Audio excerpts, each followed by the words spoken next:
Tasri. Tanya jawab seputar ilmu haji dan umroh.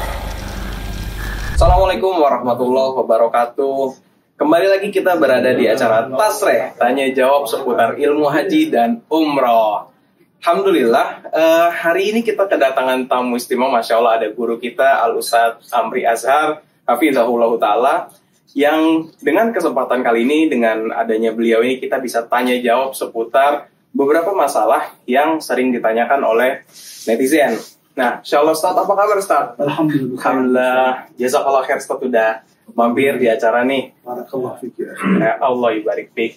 Ustadz, kita mau ada beberapa pertanyaan Ustadz. Insyaallah. Jadi yang pertama itu sering ditanyakan, apa hukumnya Ustadz umroh plus negara-negara lain selain tanah haram, misal umroh plus Turki, kemudian umroh plus Mesir dan sebagainya, itu hukumnya seperti apa Ustadz? Baik, bismillahirrahmanirrahim.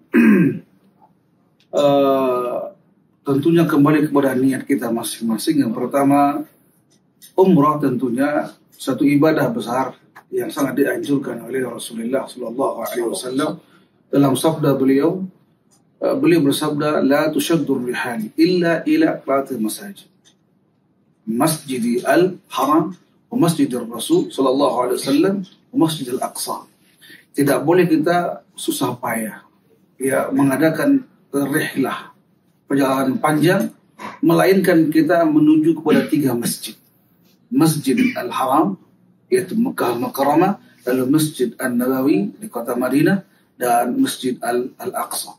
Nah, kita akan mendatangi 2 masjid ketika umrah. Walaupun umrah hanya tertuju di kota Makkah tersebut. Nah, sekaligus kita akan mendatangi Masjid An-Nabawi ya sallallahu alaihi wasallam. Dan kita ketahui semua bahwasanya pahala yang sangat besar. Nabi kita mengatakan bahwasanya orang yang sholat 2 rakaat saja di Masjid Al-Haram sebanding dengan 100.000 di masjid beliau sallallahu alaihi wasallam, 1.000 rakaat dibanding dengan yang di luarnya. Nah, sehingga mendatangi 2 tempat ini tidak ada keraguan kepada kita keutamaannya dan kemuliaannya. Adapun di mana travel hari ini, dan banyak travel membawa sebagian atau seluruh jamaahnya setelah habis berumrah, mereka mendatangi tempat-tempat seperti ya barangkali Turki atau mungkin Mesir atau Spanyol dan lain daripada itu, ya sah-sah saja. Kenapa? Tujuan utamanya ialah umrah, mendatangi 2 masjid, dan selebihnya hal-hal yang mubah. Tidak ada nuansa ibadah dan tidak ada istilahnya kita tushaddur rihal atau tasuddur rihal, ya, karena hanya acara selingan atau tambahan daripada rangkaian-rangkaian safar umrah tersebut. Allahu a'lam bishawab wa barakallahu fikum jami'an. Allah ibarik fik. Alhamdulillah, jadi kurang lebih jawabannya seperti itu ya teman-teman sekalian. Insya Allah karena memang tujuan utamanya adalah berumroh, sedangkan negara lain selain umroh ini hanya selingan ya Ustaz ya, yang mengikuti bukan tujuan utama. Baik, jadi kemudian ada lagi nih pertanyaan terakhir Ustaz. Pertanyaannya adalah, apa hukumnya kita setelah umroh ini datang ke Masjidil Aqsa, sedangkan seperti kita tahu bahwa sedang ada konflik di sana? Apakah kita jadi termasuk ikut menyumbang kepada mereka atau bagaimana Ustaz? Baik. Bismillahirrahmanirrahim.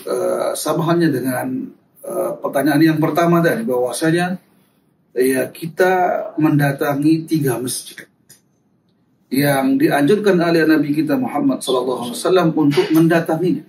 Bayangkan hadis tadi kita baca, la tushaddur rihal. Jangan kalian bersusah payah mengadakan rihlah, safar. Illa, kecuali di 3, kecuali kepada 3 masjid. 3 masjid. Yang Nabi sebutkan ialah Masjid Al-Haram, Masjid An-Nabawi sallallahu alaihi wasallam, dan Masjid Al-Aqsa. Ya, saya katakan tidak ada keraguan bagi setiap muslim untuk mendatangi 3 masjid tersebut. Bahkan dianjurkan. Nah, ada satu fenomena atau hal yang lagi ya viral atau yang kita kenal ialah bagaimana seseorang bisa mendatangi sampai ketika dia mendatangi Al-Aqsa sementara dikuasai oleh orang Zionis Yahudi. Berarti dia ikut membantu ekonomi atau income-nya orang Yahudi tersebut. Saya katakan, Allahu a'lam bishawab, tujuan kita yang terbesar ialah beribadah. Hal-hal yang terkait dengan ya masuknya kita ke Al-Aqsa atau umumnya Filastin, yang menguasai siapa? Orang-orang Zionis Yahudi. Yang otomatis kita akan mengikuti undang-undang mereka. Seandainya kita bisa masuk tanpa undang-undang mereka, alangkah bagus, alangkah mudah. Tapi ini kita melalui peraturan atau regulasi negara kelas tersebut yang dikuasai oleh orang Yahudi.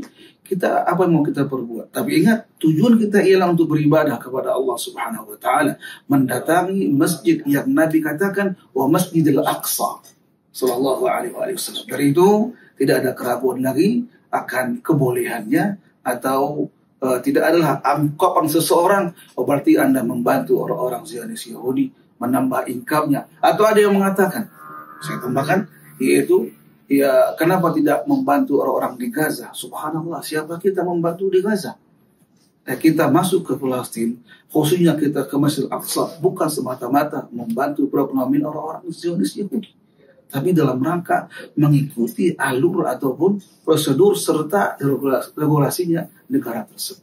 Allahu a'lam bishawab, semoga bisa dipahami, dan tujuan kita hanya beribadah kepada Allah dan menunaikan atau mengamalkan sabda Nabi kita Muhammad sallallahu alaihi wasallam.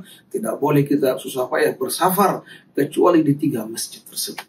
Masjid Al-Haram di kota Mekah, Masjid Nabawi di kota Madinah, dan Masjid Al-Aqsa di Filastin sana. Barakallahu fikum jami'an wa jazakumullahu khairan. Jazakallah khair.